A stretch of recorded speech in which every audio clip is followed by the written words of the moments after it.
the brand itself identifies you. It differentiates you. It gives you authenticity. People know who you are. You've got that integrity. That's part of your brand. It's very similar to what happens when we see Nike or Microsoft. We immediately identify with the brand and the quality of the product. Well, that's the same thing about creating your leadership brand. So how do we go out about creating this leadership brand? Well, there are 4 elements that I believe are key to creating that leadership brand. And those are, what are they? Who would like to say? Okay, because I'm tired of hearing it from me. Let's hear from you. What are they?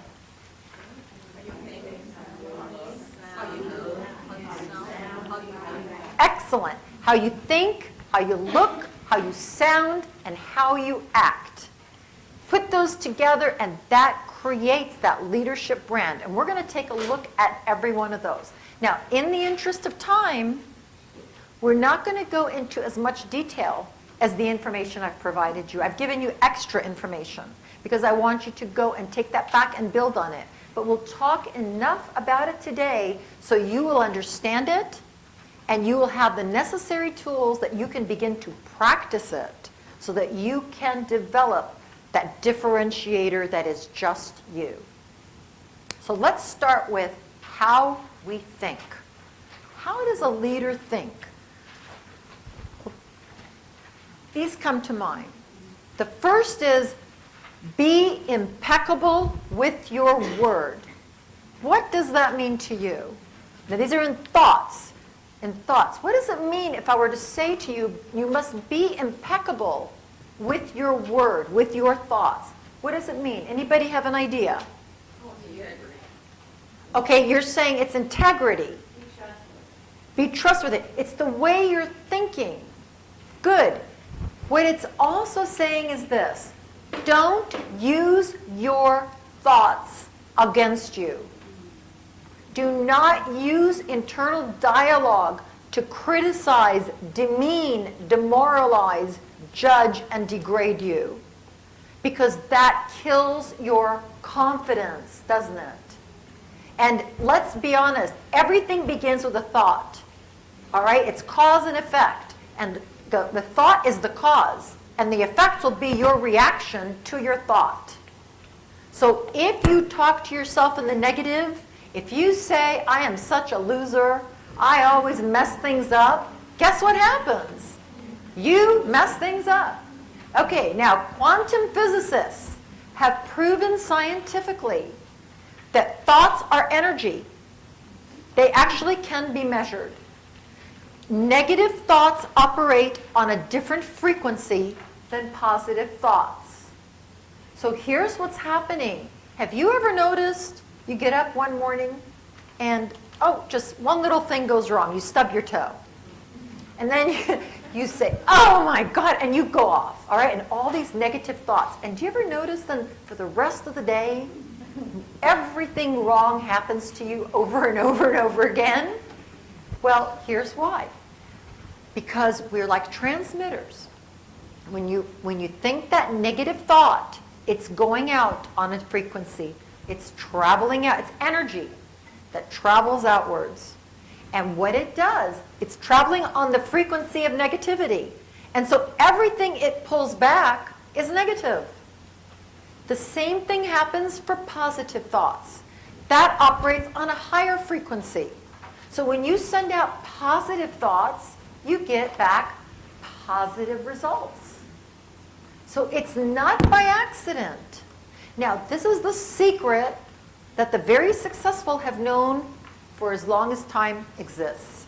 Some of it knew it consciously, some of it unconsciously. But quantum physics confirms it. And so change your thoughts and you can change your life. Control your thoughts. Don't let your thoughts control you. So that's the first one. Be impeccable with your word. Okay, the next one is don't make assumptions. What does that mean to you? Anyone? And what is the harm of making an assumption? Who'd like to guess? The harm is that you could be making an assumption that's incorrect. Always ask ask questions. Excellent.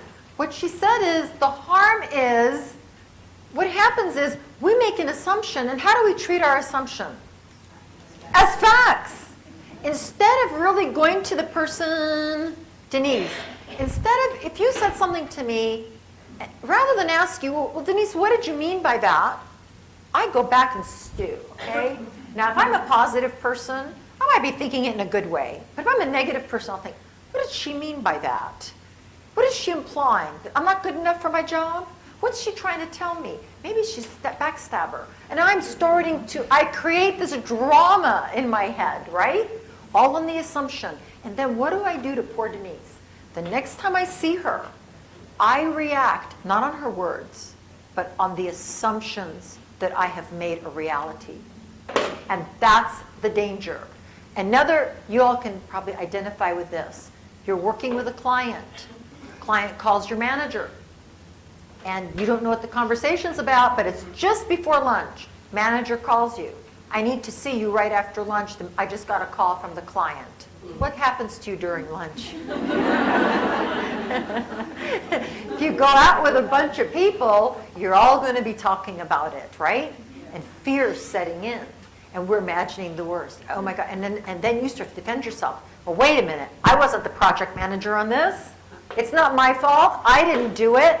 All right, so now by the time you go to the manager, you are either a nervous wreck, scared to death, or in defense mode. You're ready to attack. So your body language and everything about you is ready for combat or ready to flee. And the reality is, she might be telling you they were thrilled with the project. She might be telling you he wasn't really happy with the project as a whole, but they really noticed that your portion of it was outstanding and they'd like you to take the lead. Right? So that's the danger of making assumptions. Okay, next one. Don't take it personally. Why not? Well, I mean, this is hard to do. But let's say it was Maria. Maria, let's say I walk up to you, all right, and you say hi, and I say, I'm busy. All right? I'm busy. All right. So now I'm asking you, don't take it personally. Is that possible? How's she not going to take it personally? Why would I tell you not to take it personally? Who can guess? Yes. You don't know what's going on in their life and their circumstances, and 9 times out of 10 it has absolutely nothing to do with you. Absolutely well said. What she said was that 9 times out of 10, it has nothing to do with you, because the reality is that we spend 99% of our time thinking about ourselves. Isn't that true? We are the stars of our life story. We have a drama going on. We have a production company starring me. I am the star of my show. You are all bit players, because I'll probably never see you again. If I have a mate, he's a co-star, right? And then we have some supporting roles. But we act as if we are the center of the universe. We forget that we are all interdependent. We really are one. You know, if you put your hand under a microscope, did you know that it's not solid?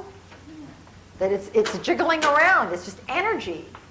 We are all really, we look like we are separate, but we're really soup. We're just a cosmic soup, all mixed up together. But what happens here, when we take it personally, we forget that most of the time it's not about us. And one of the best things you can do when you exhibit leadership skills is not react to that. I'll give you an example. I was at the checkout line at Harris Teeter one day. And I get into the line, and the woman, young girl, she is not, now you know I teach customer care. So I am a stickler. If you do good, I will go tell the boss. If you do bad, I will go tell your boss. Everywhere I go, because I feel it's critical to the business success.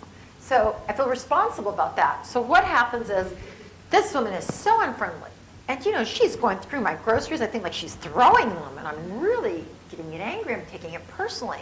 And I was going to react.